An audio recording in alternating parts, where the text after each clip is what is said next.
Here's one thing I dislike the most about gay men, okay, is when you as a straight guy are being friendly and kind to them, and these motherfuckers will fall in love with you, thinking that the reason why you're being kind to them is because you maybe like them or wanna be with them, which is not the fucking case. I am being kind to you because I'm not a jackass, unless I need to be, which is normally every motherfucking day, okay? But anyways, let's look into this week's TNA show.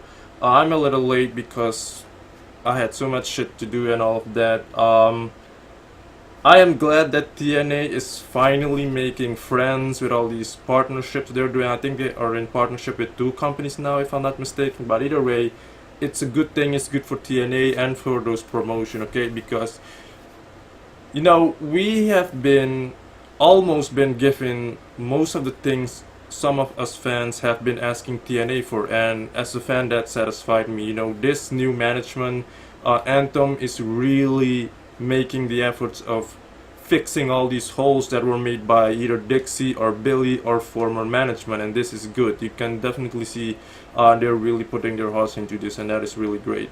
Okay, now then, the show opened up with highlights of the Hardys arriving or teleporting in Tijuana, Mexico, where they're gonna challenge the tag team champions from Mexico, Super Psychosis and Super Crazy. And that match they showed later on, well, not really showed it. It was more like it was actually a highlighted show because they didn't really show it as they should have. But we'll get into that later. After that, we had highlights of Eddie turning on Davey Richards, where he beat Davey, sorry, turning on Eddie Edwards, where Davey beat up Eddie. With this whole thing about Eddie doing his own thing without him, without thinking about Davey, and his wife was involved too with that straight knockout that Angelina gave her, and she did it again tonight. But after that, we had our first match, a mixed tag team with Decay, or in this case, it was Rosemary and Crazy Steve facing Moose and Brandy. You can definitely tell that Brandy is still an amateur. She's just beginning because most of the time her timing when she does her chest shots or her jabs and all that is a little off. And if it's one thing that bothers me is when the timing is off. Like for example, when she went to the turnbuckle, you had Rosemary literally looking at her, seeing that she's going to make a jump, and that's where that's why it kind of bothers me because it's unbelievable. Because she actually saw that she ran on the turnbuckle and it's gonna make the jump to her. So that kind of is like, come on.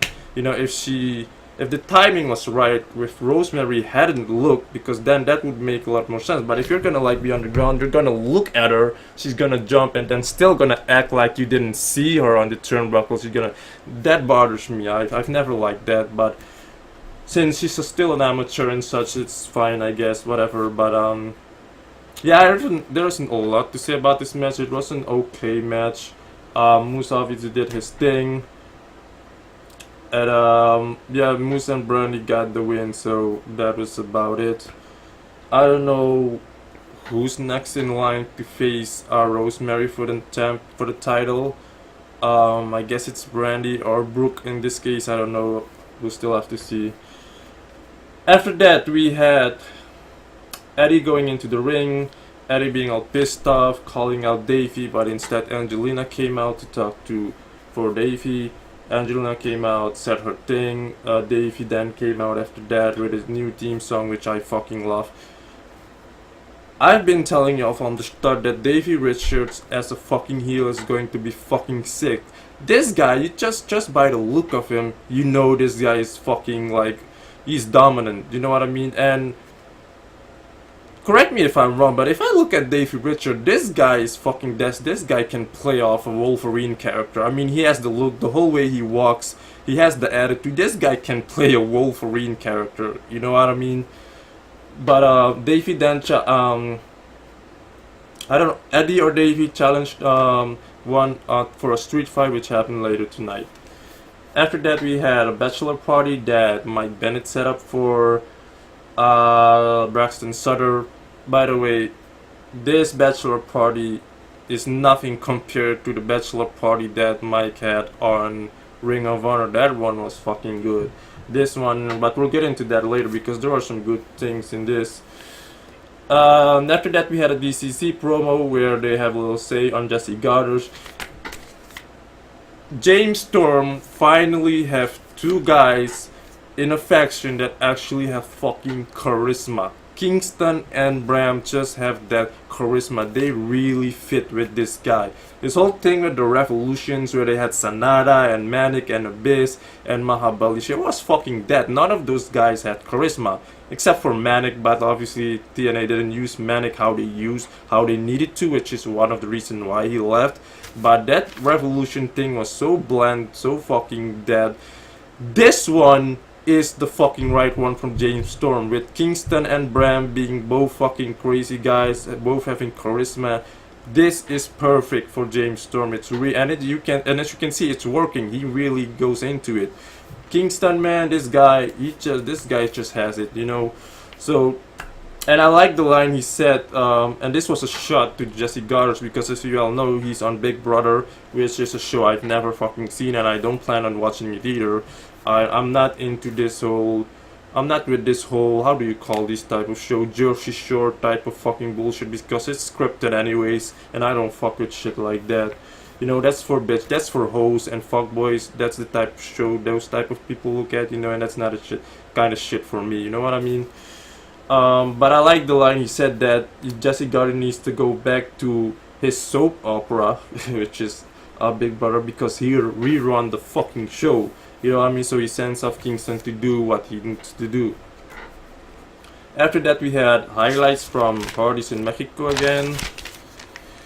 Then after that, we came to Maria, Lauren, Vanessa, and Sienna, where Ali apparently had to set up their bachelor party, which looked like a teenage party, as Maria would put it, with balloons and all this pink and stuff.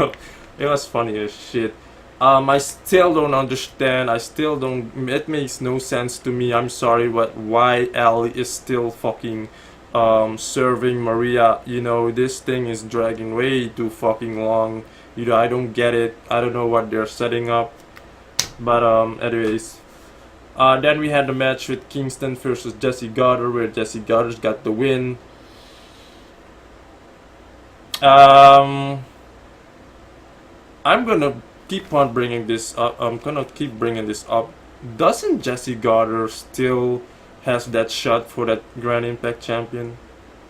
Anyone remember? No, when he won that match against, you know, I don't know who it was again, but I'm pretty sure he still has that #1 title shot for the Grand Impact champion. So I don't know when they're going to go into that, if they have forgotten, blah blah blah. But I most definitely do not forget shit.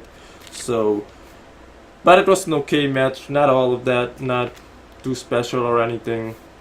There's a lot more to see about of Kingston, by the way. So they definitely need to focus a lot more on him as far as his wrestling go, because this guy can do some crazy shit. You know, I've seen this guy wrestle in House of Hardcore and CCW, and this guy can do a lot more. So this is not everything you have seen of Kingston. I'm just letting you know. And then we go back to the bachelor party of Mike and Braxton Sutter, where there are no strippers. This looks more like a guy thing, like, you know, you would think it's some kind of gay ass party or some shit. Then you had this fat guy, sorry for those that get offended when I say fat, let me put it more nicely to you PG motherfuckers. This plus size guy went onto the ladder and does this gay ass stripping thing, and then he literally body slams the guy sitting on the couch. I forget what his name was, but he was smoking a, what you call it, those electronic bullshit you smoke things. Anyways, he was body slamming on that guy. Yeah, whatever, entertainment purpose. Then after that, we had a Fact of Life segment where Tyrus was the host. And then he called out Eli Drake, you know, because if you remember last week, Eli Drake walked away, and it wasn't explained in this segment, where Eli Drake basically told Tyrus that the reason why he did what he does, why he did it, is because instead of choosing someone with a title, Tyrus chose EC3 to wrestle Eli Drake, and that was kind of pissed him off. And Eli Drake also made it clear that Tyrus is nothing but his servant. He owns Tyrus. He pays Tyrus to watch his matches, to walk behind him, etc., etc. So Tyrus, of course, gets pissed off. No one owns him. Grabs him by the throat and challenges him next week. Challenges him next week for a fight. And then we go back to Mexico, where the Hardys meet with Conan. Obviously, you already know Conan is the guy that represents the luchadors and the Latin wrestlers and such. I love when Matt Hardy said that money is for marks.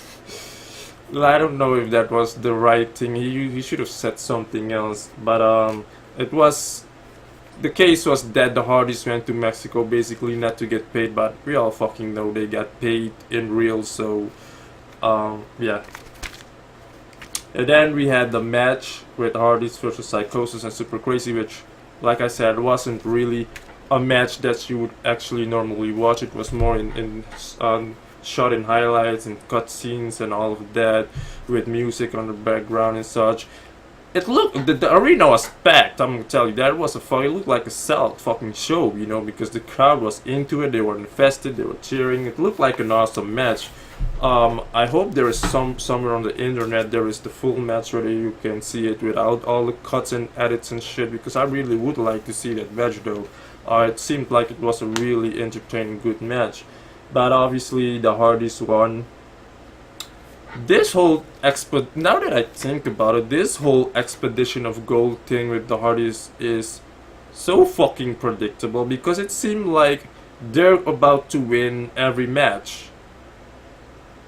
You know, and if that's going to be the case, then I don't know. Predictable, if that's going to be the case.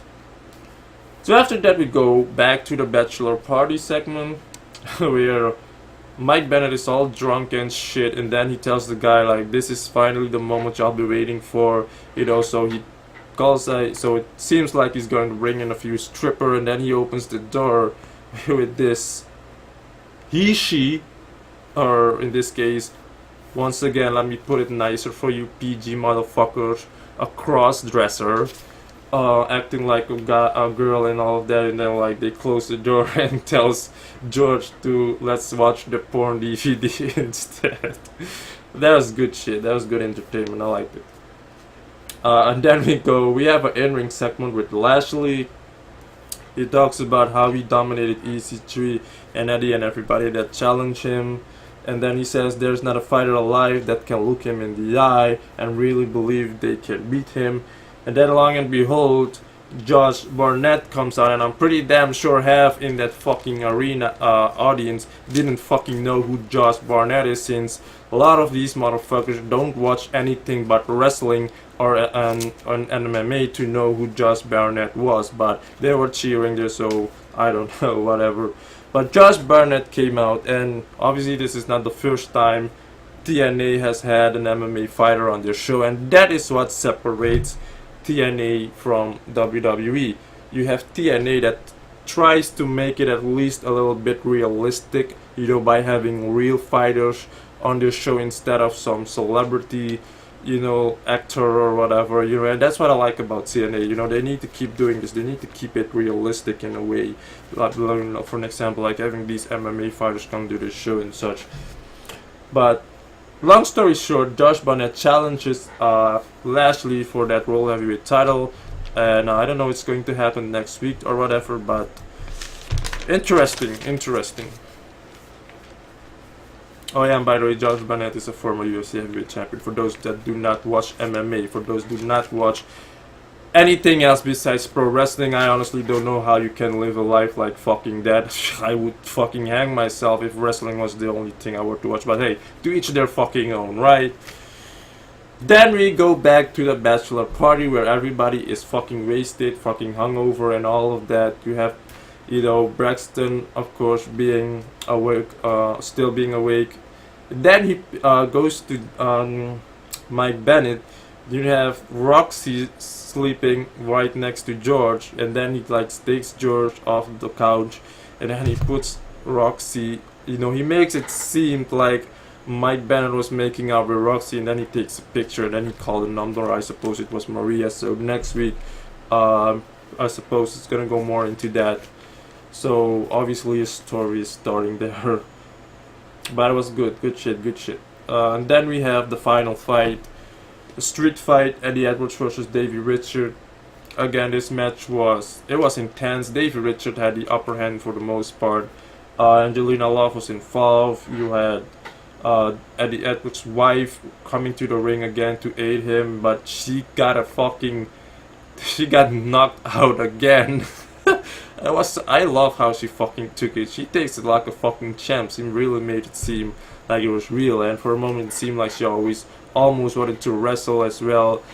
I have a strong feeling, this is going to lead to a tag team match where you have Davey and Angelina facing, I don't know if it's Angel her name, Eddie's wife, where Eddie, pretty sure that's where it's going to lead to, so, but it's good. But Davey ended up victorious, but he really kept hitting Eddie with the chair, and then you had Angelina putting the chair, placing the chair on Eddie's head, and then Davey smashed it. Like, that's concussion right there. And Angelina then kicked Earl Hebner in the balls, and that's how the show ended, and that's how you end a fucking show, WWE. Okay, now then, that's about it. Thank you for watching. I'm sorry I'm late. Won't happen again, maybe, but as you all know, normally I'm a jackass every fucking day, so don't fucking count on me uploading a fucking show on time. But I still like y'all though. Anyways, thank you for watching. See you guys next week. And keep it DCC, or keep it Hardy, or keep it whatever the fuck it is you do, I don't know. But it was a good show, and I'm really glad Anthem is doing all of this for us TNA fans, trying to put TNA back on the map, fixing all the bullshit done by Dixie or Hogan or whatever the fuck, which is gonna take a lot of work, but you can tell that they're making progress, they're going there, and that's good. Alright, see you guys next week.